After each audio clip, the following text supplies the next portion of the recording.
Now, Microsoft Outlook, I don't know how many of you have moved to the new Microsoft Outlook, which is now available. And within Microsoft Outlook, they've changed the tasks that we've been working with for many years into part of the To-Do application. The To-Do application is also available as a standalone app, and you can download it onto mobile phones and tablets. And it's a brilliant way of organising everything that you have in your personal, perhaps, and business life. Now, with To Do, like I said, it is available in your Outlook and it has a tick. So you've probably all already identified this. And we can set it up in a grid and a list. I've tidied it up this morning from here. So in here, we set these up and we simply have tasks in here to create a new webinar. I would probably put that into project plan, but when we open that up on the right hand side, you can see that actually you have a lot more detail. So we can add files to it, we can link it in with a date that we want it done by, or we can actually add it to My Day. My Day is the default view in your To Do to show you everything that you need to do in that day. And I can add additional steps in here as well and just have those within there. I can delete steps and I can just come back to my tasks. So that is your Outlook To Do. And I don't know how many of you have actually really investigated this and how it works. You can set up repeat tasks as well, and you can see it as a list. If I go into, and I'm just going to stop sharing for a moment, and we are going to go into a tasks in a slightly different way, in that I'm going to go in and just open up. So if you're in SharePoint,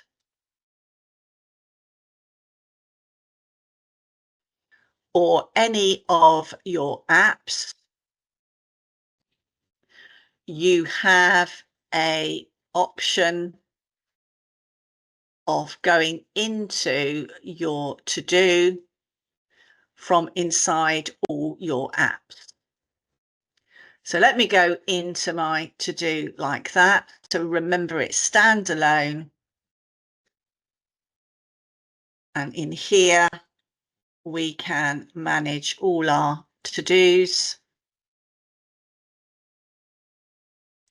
You'll see it goes straight into My Day. Now, what's really useful about the To Do app is that it will segregate various things that you need to be doing from not only Outlook, but also, when we look at it in a moment, the planner.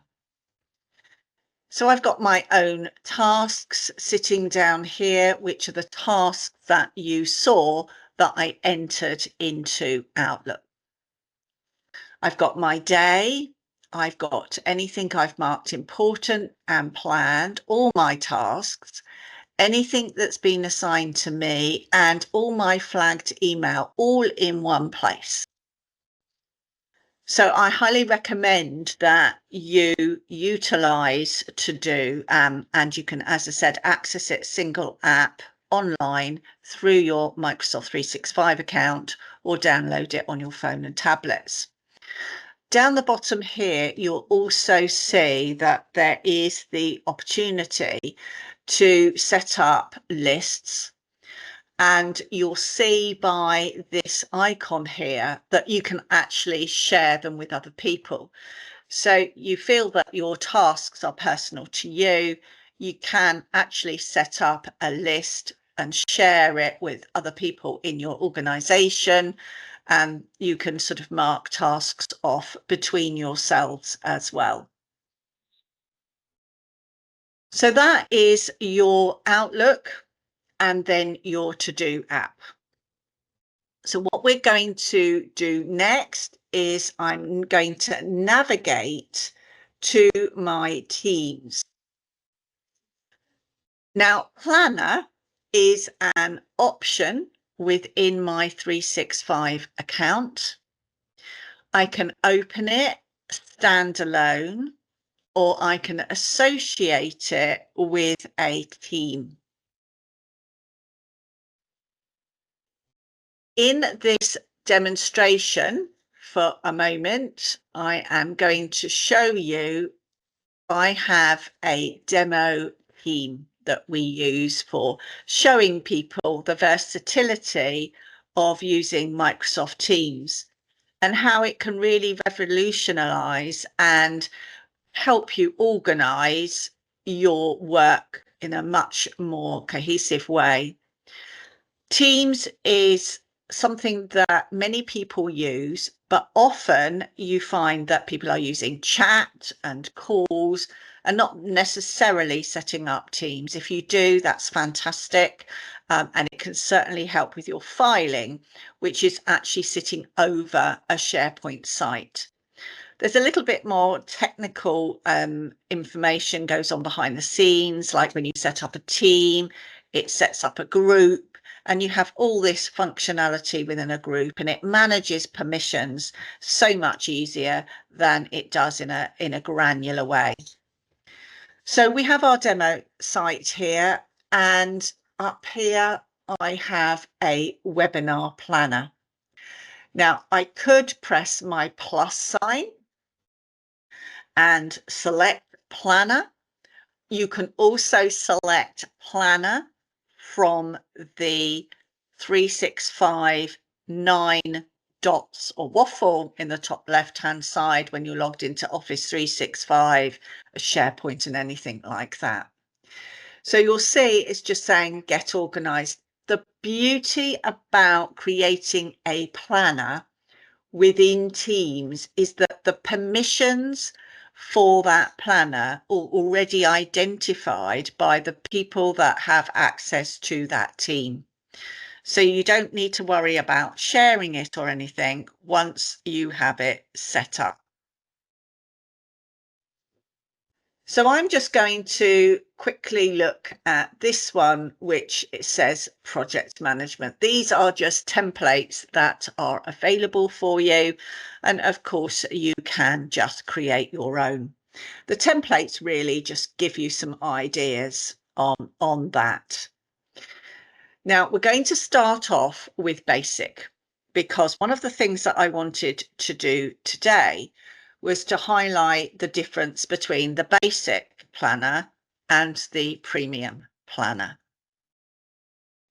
You do have to pay an additional license fee. That's not something that that we get involved with, but just to point out, you do have to pay a small additional license fee for premium. But if you've got lots of projects within your organization, then it may be a way of working without going to a full Microsoft Project Professional license potentially.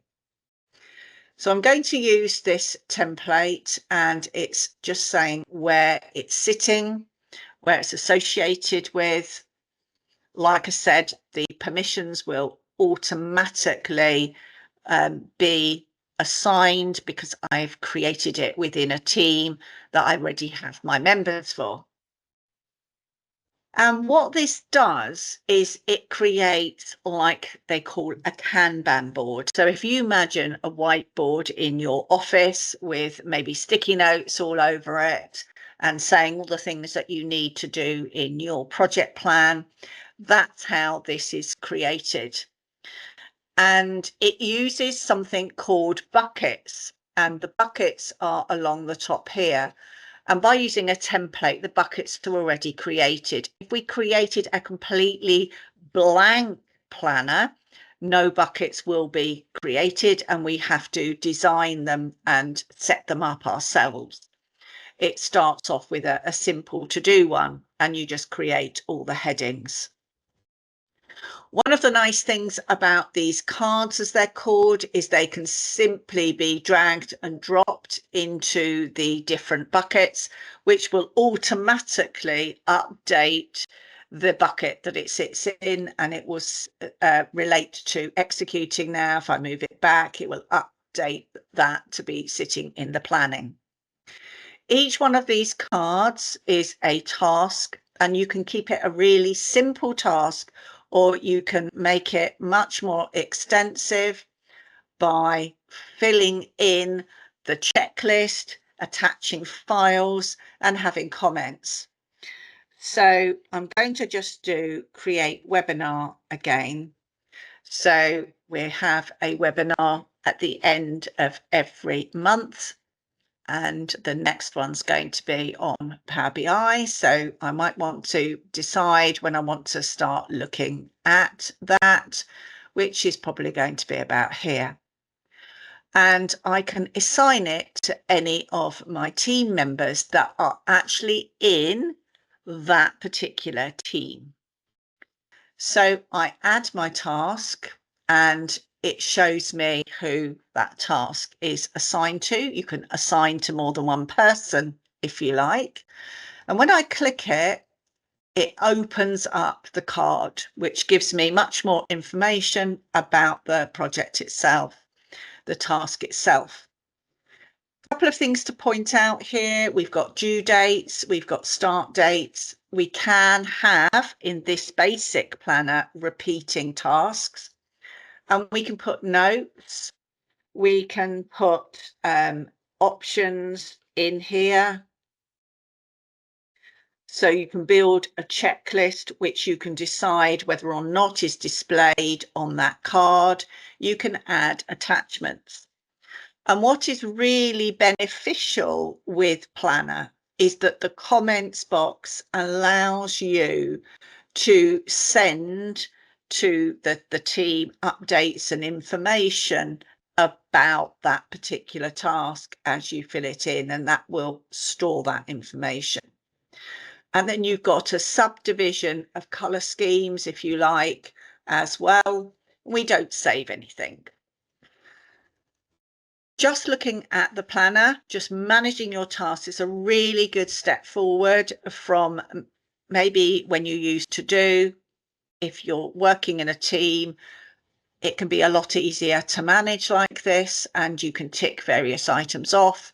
You can keep a track of progress in here as well by saying whether it started or not, it's in progress, and that information is stored.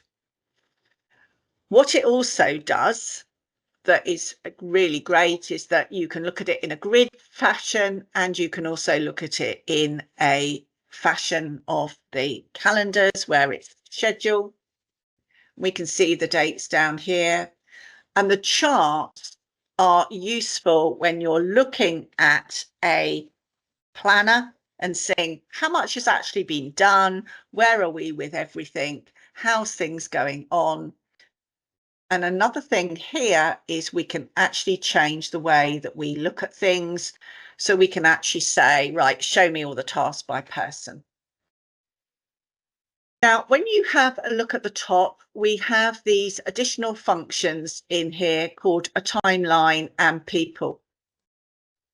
So this is where we're using our premium plan. Like I said, that is an additional cost, but it gives you more functionality. It does depend on what you need within your organisation. It does tell you here that the limitations are recurring tasks aren't supported. So straight away, you can see that the grid is slightly different. There's a lot more information along the grid. We have a quick look at, we can look at notes, we can have a look at the checklist, who it's assigned to. We have start and finishes and durations. We've got the priority. So it's starting to add in more functionality.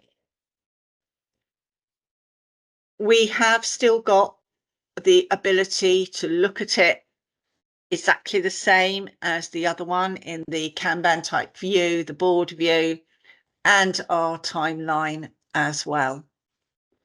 But our timeline becomes more like a Gantt chart, really. And we have our charts in the same way to show us how much progress we've got. And we've also got the ability to look at it by people without changing the view in the planner. There's also, which we haven't got set up today, the ability to set things and link them to goals.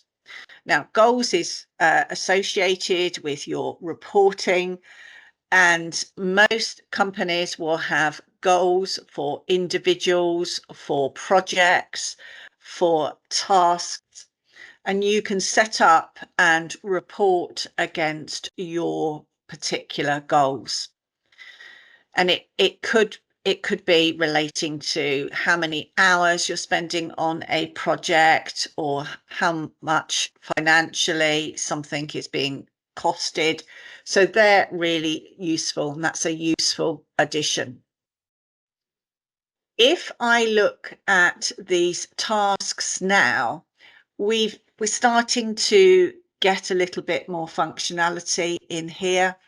I can make things a subtask, so you can see it's a subtask now rather than a main heading.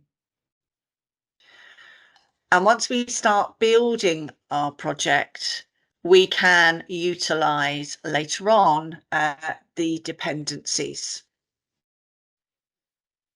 I will show you the one we had earlier.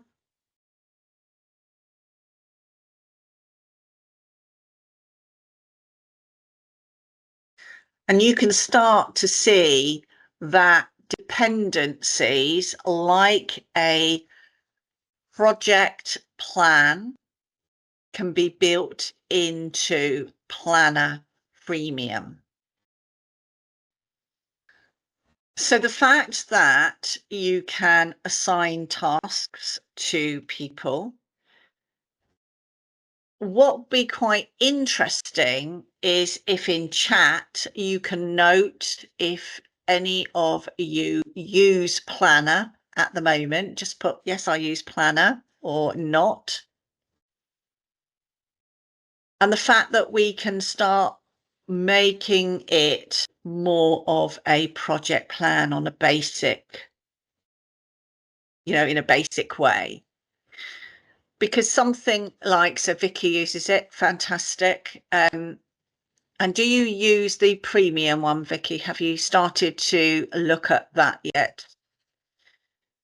So you can, and you've got project for the web as well.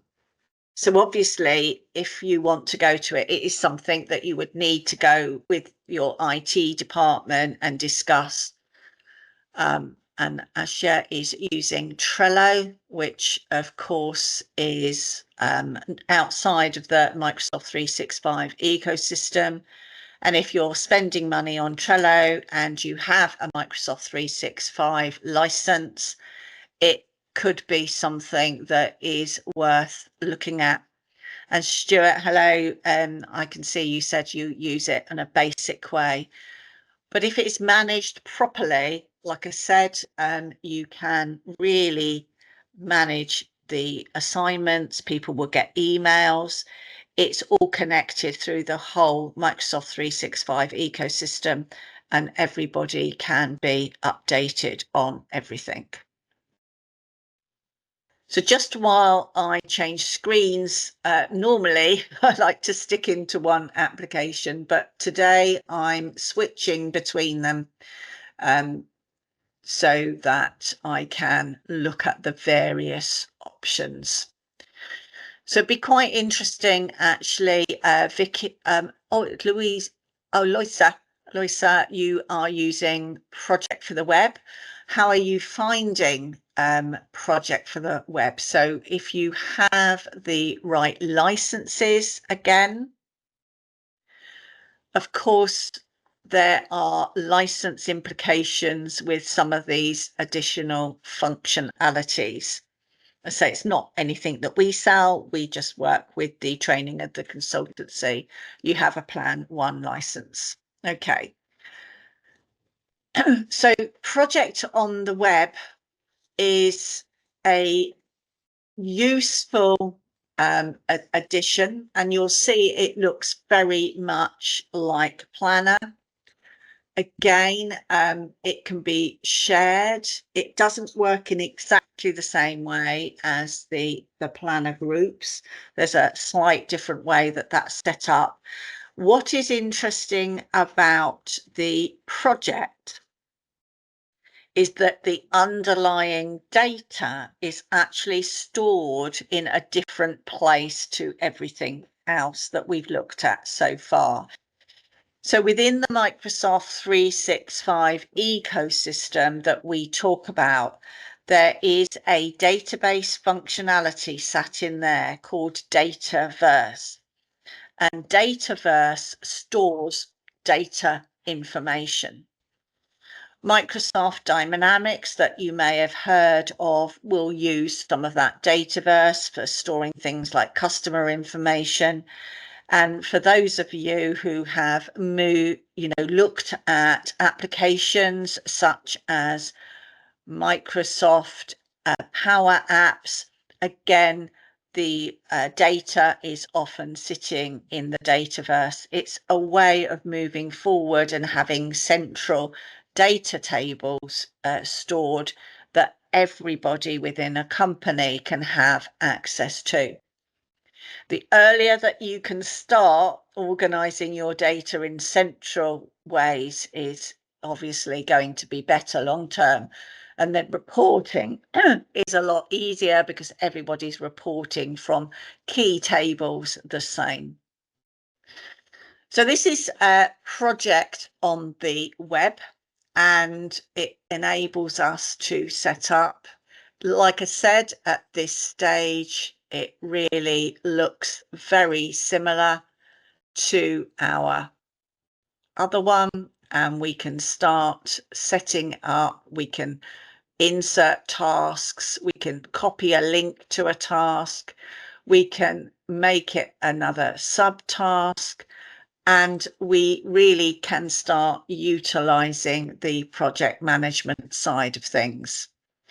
If I go into my task, I open my details. I've got a little details icon there, and there's a little shortcut key. And what it does is it opens up a panel on the right hand side there. So similar, but again, it's a bit more project orientated. And Loisa, you're quite right. Moving away from email is perfect. In our small organization here, there is 10 of us. We do not use internal email whatsoever. Everything that we do is in our teams. So it's a way of working that means that everything is connected in exactly the right way. And instead of sending emails internally, and with some of my customers as well, where they're all Microsoft 365 users, we Teams each other rather than actually setting up emails. You know, we just have a Teams chat going on when it's formal, and we just will Teams each other in there. So it's perfect, and everything about a particular task will stay together. So Loisa, it's perfect that that's the way you're thinking, because that's Microsoft's thinking, that everyone is going to move away from emails. My first training sessions for one of the customers that I've been working with for 30 years was actually Outlook. So we're talking 30 years Outlook. And it's still going strong now. People rely so heavily on emails when there are actually a lot of other tools available to you. So you can see the buckets are in here. Remember, you can create your own buckets and the priority, and we can put the completion percentage in here. And we do have the effort options. Now, where this is project online, project looks at effort as well as having the duration, because the effort is linked to people being assigned. So what you've got then is if a task and how many days it is, how it's set up, it will look at how much effort that is. And that is the same as Microsoft Project itself. So it's starting to give you more project functionality in here. And if I assign 2 people, then it's actually giving me a total effort in there as well. And we can add our dependencies in here too. So it's depending on the project setup meeting happening. So again, like Microsoft Project, I can start adding my dependencies in and what type of dependency. So I've been training Microsoft Project for a long time. So the normal project is you finish something and you start something else. But of course, things overlap. So it's how that works. Do they start at the same time? Is there a delay? Is there a lag or a lead? And you can have that set in there. And then linked to conversations going on, that is linked to your team. So you can have a good conversation happening about that individual task. Everyone is kept up to date, and that information is all behind the scenes. So we have a project setup meeting with our duration, and we can actually move things on project for the web in a much easier way of setting those up. So if it's not too complex, then there are a couple, like Loisa said, there are a couple of project plans online.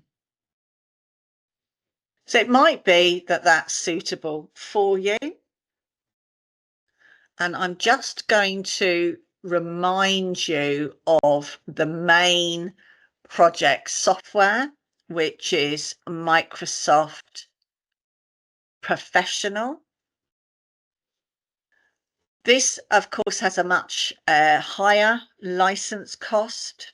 It's been available for a very long time. I don't know if anybody on the call uses Microsoft Professional.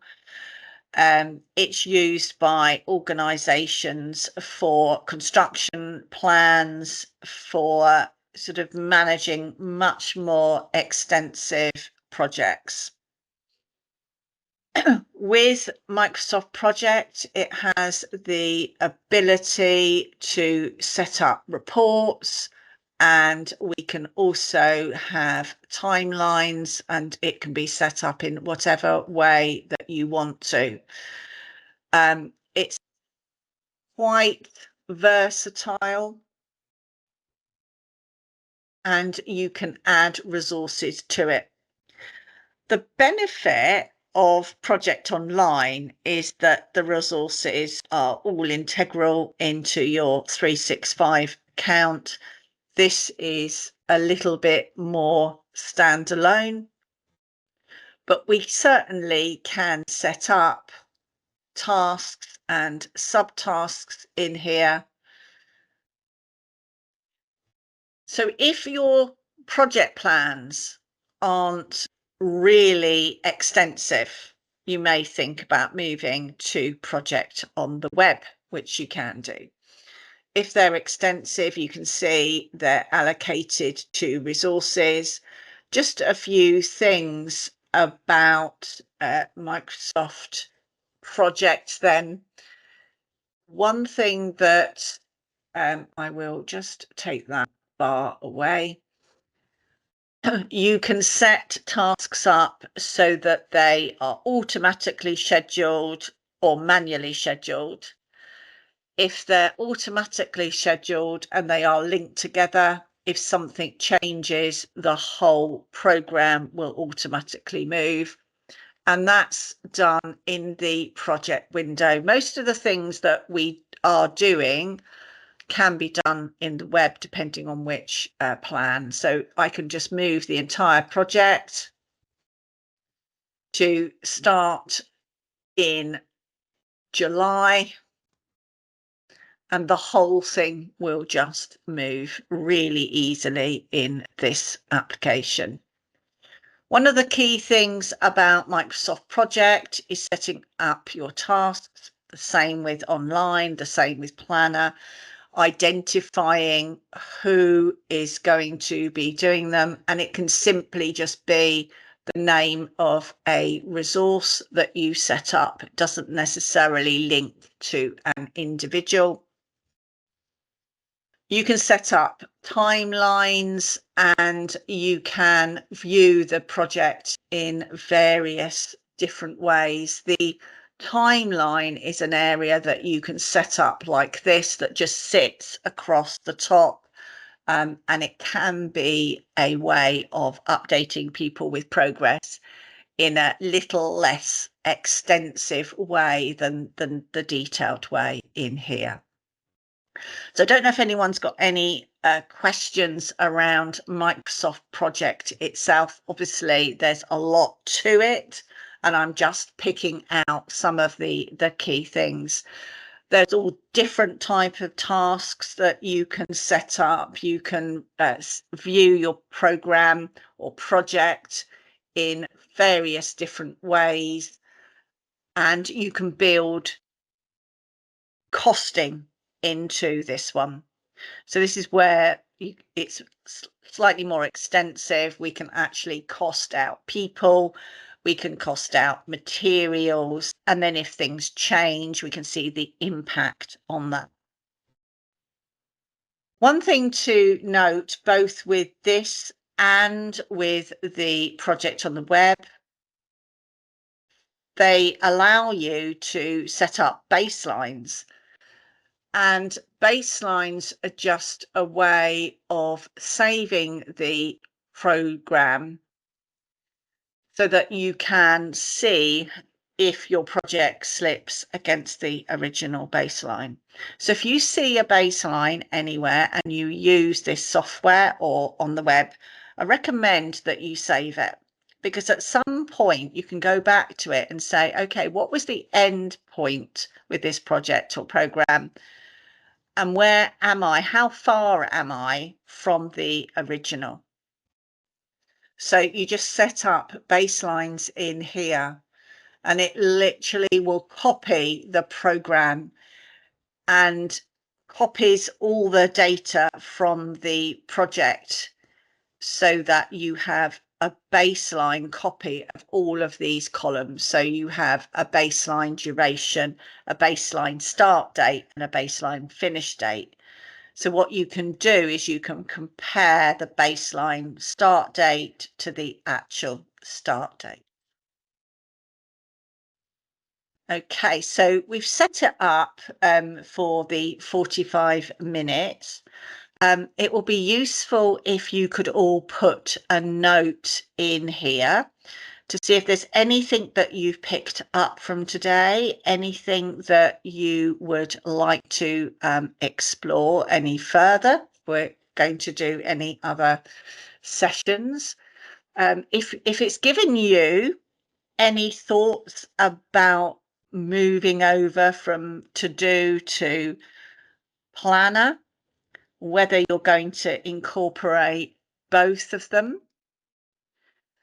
So, Loisa, have you had any thoughts on how you can improve the way your colleagues are working? Okay, so it's down to organisational costs sometimes as well. That is obviously a consideration. And it's however you pay with your licenses. So everybody will either pay Microsoft directly, or you will work through a third party who provide your licenses. And yes, changing the culture, moving over to Teams is fantastic. We don't have to think about where we go when we're looking for our information. And obviously with Teams now, where everything is integrated, if I click back on my Teams very quickly, this is one of the things we obviously do help people with, is just really, we have our reporting teams, we have an HR team, everybody's got their own personal channel in there. There's lots of things that you can do with it, and of course it's meant to help people, whether you're hybrid working, all in the office or all remote. Everybody can access the same information in the same place, and if this was talking about Power BI, we can just go straight to the Power BI channel. Everyone can put their posts in there. As I said, these are all examples. This demo site is something that we use for various options, and you can have as many channels, more or less, as you like, depending on your company. But along the top, you can start building and bringing in all the additional functionality, like project on, web, like planner. You can bring in a whiteboard even. So it's like having a whiteboard in your organization that people just jot down notes on. All of these extra functionality options as well. And if you do use Trello, rather than using the Microsoft's applications, which you're already paying for, you can put Trello and link it into your team as well. So it's a thing, it could be something that people can think about. Find out if people are struggling finding things. How much time do people spend in their email looking for the right bit of information? It's in their personal email as well. It's not necessarily shared exactly. So literally, as I said, we have a no internal email policy, and it cuts down on our email completely. And everything has really just so easy, because if we want to talk about webinars, we just go to our webinar channel and we discuss it in there. If we want to talk about we're working on a project with a customer, we just go into the customer channel. So hopefully that's given you some ideas. Obviously, you know where to contact me if you want any additional help. I will make sure that you're all on my list to know about when the next webinar is as well. Like I said, that'll be towards the end of June, and we'll be looking at building reporting into Teams as well, but also externally. It doesn't have to be inside Teams. And hopefully using these webinars will give you some ideas about how brilliant Microsoft 365 is if it's used properly, and making Teams the center of what you do rather than Outlook. Thank you all very much for your time. Any questions, just drop me an email and I will help you as whenever you like. Thank you ever so much. See you next time.